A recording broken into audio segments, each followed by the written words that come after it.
all born at some point, and then, of course, at some point we all die. What's the best way for the medical establishment to handle things when we get to the end of our lives? Physicians are people, and for many of them, this is a very difficult issue. It's hard to face a patient's death. Today, we're going to look at a book that dares to talk about end-of-the-life topics.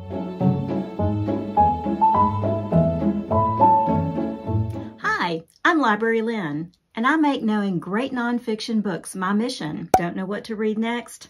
I always have ideas. Just to be clear, I do tend to be a backlist reader with an occasional newish book thrown in. Today, we're going to talk about Being Mortal, Medicine and What Matters in the End by Atul Gawande. We'll cover the three main things I learned from the book, and I'll tell you what I liked least and what I liked best about it. And stay tuned to the end for the #1 life lesson I got from the book. Dr. Atul Gawande is a medical and journalistic superstar. He's now the Assistant Administrator for Global Health at the U.S. Agency for International Development. For years, he was a general and endocrine surgeon at Brigham and Women's Hospital in Boston, and he's been a professor at the Harvard Medical School. The list of his accomplishments goes on, and I will link to his website below where you can learn more. I'll just wrap up my introduction by saying that besides being just a truly impressive and hardworking individual, he's also an ethical and genuinely caring medical practitioner. I read this book around a year ago, and I found it absolutely riveting. The book was published in 2014, almost a decade ago, but his arguments and insights still apply in a lot of ways. No one escapes dealing with death, of course, the death of the loved ones, and finally, we all have to face our own. Dr. Gawande draws on his experiences with patients, even those that he feels he failed, and he talks about the very personal subject of the death of his beloved father. The three main things I learned from the book.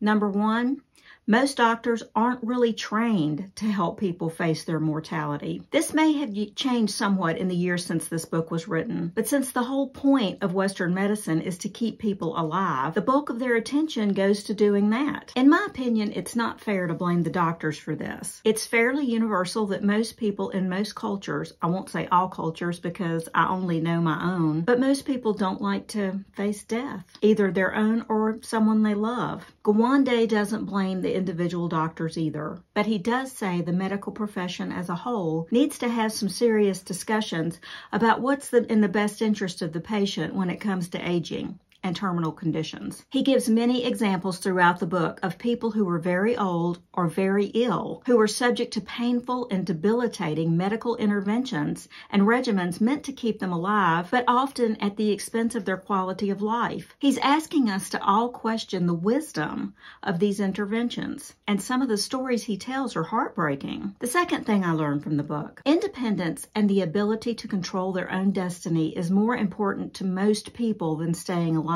When older people lose the ability to care for themselves, it's not enough to simply place them in a nursing facility to keep them alive. There's nothing wrong with nursing homes, but they're meant to be a place for a person to bring back their health and their independence. They're meant to be a place of healing and repair, so a person can go on living an independent life with dignity. They weren't meant to be warehouses for the elderly, and he discusses how they came to be synonymous with old folks' homes over the years. I have a relative who's very close to me who was diagnosed 3 years ago with Alzheimer's disease. I'll call her Margie. That's not her real name. From what I've seen of her care for the past few years, this situation has gotten better. At the time he wrote this book, assisted living facilities were fairly uncommon. He wrote of early examples and how the extra help with privacy and the ability to make their own decisions made these places a godsend for many elderly people and their families. One example he gave that I really liked was a home for the elderly that was attached to a Jewish school. The children in the school would visit with the people in the home. They got to know each other. And the people in the home took PE classes with the students and helped them with their homework. It was a win-win. Another example is a place where they brought in pets for every resident to help take care of. And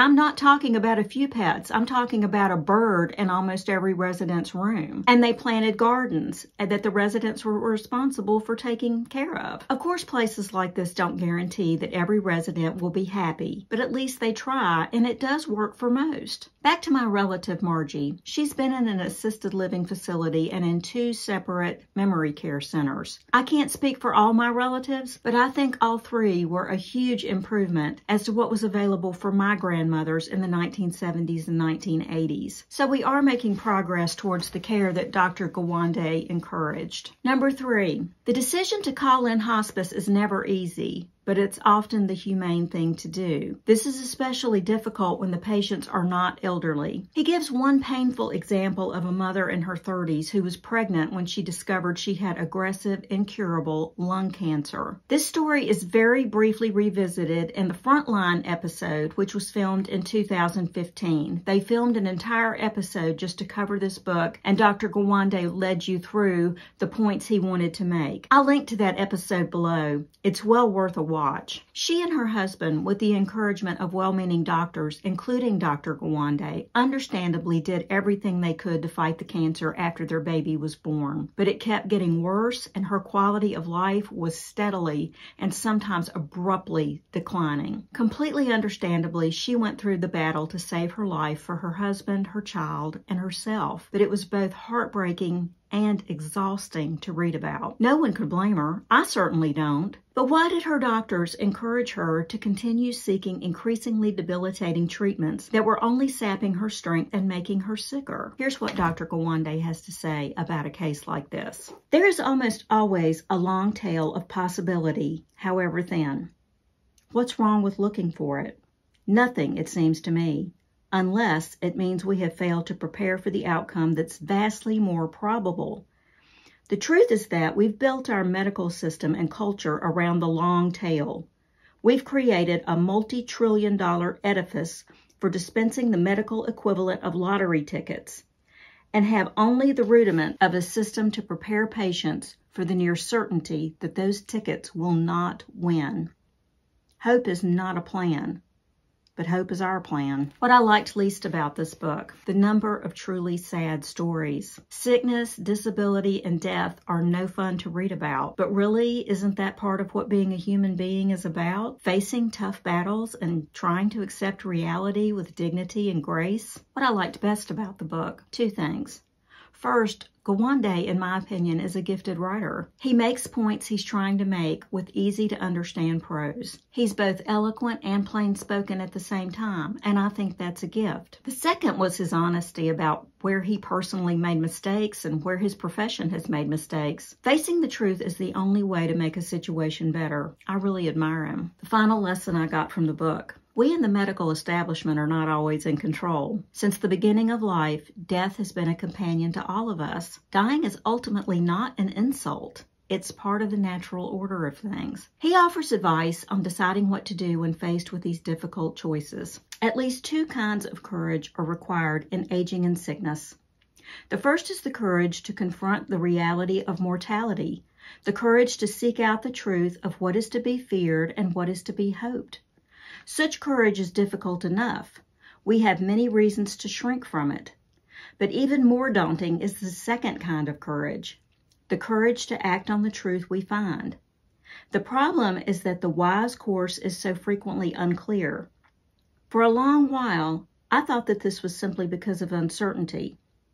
When it is hard to know what will happen, it's hard to know what to do.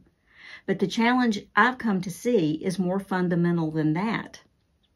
One has to decide whether one's fears or one's hopes are what should matter most. I thought this was a beautiful book despite the difficult subject matter. It's a compassionate look at the difficulties that confront us all. It's something we all have in common. If we consider it like that, death is a reminder that we're all in this together, and we can help each other through it with understanding and love. Other books by this author. Well, this was Dr. Gawande's 4th book. The next 3 that I'm going to present were all written in the order that I'm going to present them. He's too busy, I think, to write more books now, although I hope one day he will. Number 1, Complications, a Surgeon's Notes on an Imperfect Science. This is his thoughts on how to do better as a surgeon while he was still in training to be one. The second is Better, a Surgeon's Notes on Performance, which was written after he became a surgeon, and it's where he's trying to discover gaps in what surgeons do and how they deal with risk. And the final one is the Checklist Manifesto, How to Get Things Right. And this is not just about the medical profession, although he does use that as an example. It's about how we make mistakes and how one simple way to avoid making those mistakes is to use checklists. So that's my review of Being Mortal by Atul Gawande. Do you agree or disagree with my points? Did I leave something out? Do you have a similar book to recommend or another book by this author that you enjoyed? If so, leave a comment below. For more worthwhile nonfiction books to read, hit like and subscribe so you'll always have fresh ideas. And if you would like great books like this at your fingertips, check out my book, Library Lynn's curated collection of superlative nonfiction. I've put together lists of books from 65 lists going back over a century of recommended books of all sorts. Then I arrange them by Dewey Decimal Classification, just like in a public library. You'll find links to Being Mortal and Dr. Gawande's other books, as well as my book, in the description box below. If you use my link, I get a small commission, which I would appreciate. You'll also find a link to my website, librarylynn.com, where you will find even more book recommendations, and you can sign up for my newsletter, Lynn's Top 10, which is a list of subject-specific outstanding books that comes out once a month. And finally, share this video with your book-loving family and friends. Until next time, happy reading!